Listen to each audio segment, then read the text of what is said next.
अख्तरी लुंडी ਜਿਹੜੀ ਬੰਦਾ ਅੰਦਰ ਵਾੜ ਕੇ ਲਾ ਲੈਂਦੀ ਕੁੰਡੀ ਉਹਦੇ ਨਿਆਣੇ ਟੀਵੀ ਤੇ ਬਹਿ ਕੇ ਕਹਿੰਦੇ ਸੀ ਕਿ ਘੜੀ ਸ਼ਹਿਜ਼ਾਦ ਅਕਬਰ ਨੇ ਵੇਚੀ ਆ ਤੇ ਸਾਊਦੀ ਪ੍ਰਿੰਸ ਨੇ ਖਰੀਦੀ ਆ।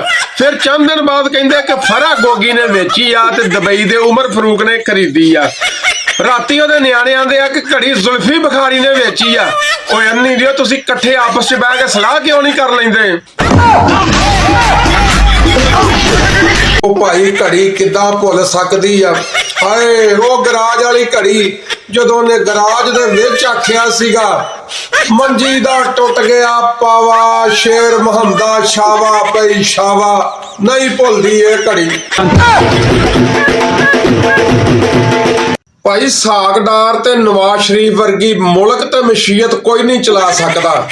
ਮੋਟਰਵੇ ਬਣਾਉਣ ਲਈ ਇਹਨਾਂ ਨੇ ਕਰਜ਼ਾ ਲਿਆ, ਫਿਰ ਉਹ ਕਰਜ਼ਾ ਲਾਉਣ ਲਈ ਦੁਬਾਰਾ ਕਰਜ਼ਾ ਲਿਆ, ਫਿਰ ਉਹ ਦੋਵੇਂ ਕਰਜ਼ੇ ਲਾਉਣ ਲਈ ਮੋਟਰਵੇ ਹੀ ਗਿਰਵੀ ਰੱਖ ਦਿੱਤੀ। ਤਹਿਰੀਕ ਇਨਸਾਫ ਦੇ ਬੱਬਰ ਸ਼ੇਰੋ, ਅਗਰ ਤੁਹਾਨੂੰ ਨੂਨ ਲੀਗ ਵਾਲੇ ਗਾਲਾਂ ਕੱਢਣ ਤੇ ਇਹਨਾਂ ਦੀਆਂ ਗਾਲਾਂ ਦਾ ਗੁੱਸਾ ਨਹੀਂ ਕਰਨਾ, ਕਿਉਂਕਿ ਜਿਹਨੂੰ ਇਹ ਗਾਲਾਂ ਕੱਢਦੇ ਨੇ ਉਹਨੂੰ ਹੀ ਆਪਣਾ ਬਾਪ ਔਰ ਬਹਿਨਵਾਈ ਦਾ ਦਰਜਾ ਦਿੰਦੇ ਨੇ। ਰਿਹਾਮ ਖਾਨ ਨੂੰ ਗਾਲਾਂ ਕੱਢਦੇ ਸੀ, ਬਾਅਦ ਦੇ ਵਿੱਚ ਉਹਨੂੰ ਮਾਂ ਦਾ ਦਰਜਾ ਦਿੱਤਾ। ਜਹਾਂਗੀਰ ਤਰੀਨ ਨੂੰ ATM ਚੀਨੀ ਚੋਰ ਕੀ ਕੁਛ ਆਂਦੇ ਸੀ, ਜਦੋਂ ਇਮਰਾਨ ਖਾਨ ਤੋਂ ਪਰੇ ਹੋਇਆ ਪਿਓ ਦਾ ਦਰਜਾ ਦਿੱਤਾ। ਅਲੀਮ ਖਾਨ ਨੂੰ ਪ੍ਰਾਪਰਟੀ ਮਾਫੀਆ ਕੀ ਕੁਛ ਆਂਦੇ ਸੀ, ਜਦੋਂ ਇਮਰਾਨ ਖਾਨ ਤੋਂ ਪਰੇ ਹੋਇਆ ਉਹਨੂੰ ਪਿਓ ਦਾ ਦਰਜਾ ਦਿੱਤਾ। ਇਸੇ ਕਰਕੇ 2-2 4-4 ਗਾਲਾਂ ਇਹਨਾਂ ਦੇ ਕੋਲੋਂ ਖਾਇਆ ਕਰੋ, ਹੋ ਸਕਦਾ ਕੱਲ ਨੂੰ ਤੁਹਾਨੂੰ ਵੀ।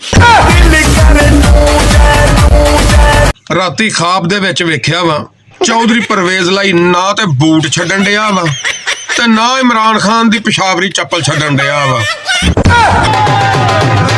दोस्तों, पाकिस्तानी सहाफत दा फजूल करैक्टर नजम सेठी चिड़ी वाली सरकार फरमा रही है कि बहुत मजबूत पैगाम सदर के जरिए इमरान खान को दिया गया है।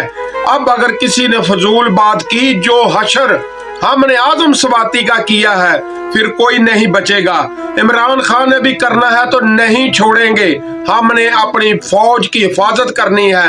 यही है जनाब जिहदे बारे चंद दिन पहले तो दसिया जा रहा वा कि यह PTI वर्करां नूं और फौज नूं लड़वाउणगे आमने सामने। इदां दे करदार दे उत्ते सुबह शाम लानत भेजो।